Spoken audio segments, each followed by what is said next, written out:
Hi there everyone. TikTok Creators Award নিয়ে এসেছে and আমি ক্রিয়েটর অফ দ্য ইয়ার এর জন্য নমিনেটেড হয়েছি। এখন তোমরা যারা আছো আমার কন্টেন্ট রেগুলারলি দেখো, টিকটকে আমার প্রচুর কন্টেন্ট শেয়ার করো, পছন্দ করো, কমেন্ট করো, তাদের উদ্দেশ্যে বলছি তোমরা চাইলেই আমাকে ভোট করতে পারবে।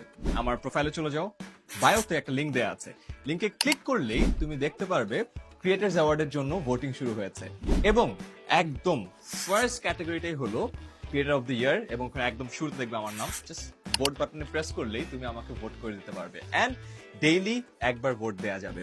আমি কখনো চিন্তা করিনি যে টিকটকে পড়ালেখার কন্টেন্ট এত ভিউজ পাবে, এত মানুষ পছন্দ করবে। আমরা শুরুতে অলওয়েজ ভাবতাম যে আচ্ছা টিকটকে তো আসলে মজার কন্টেন্ট দেখে মানুষ, টিকটকে তো আসলে একটু ফানি কন্টেন্ট হলে ভালো হয়, একটু এন্টারটেনমেন্ট কন্টেন্ট হলে ভালো হয়।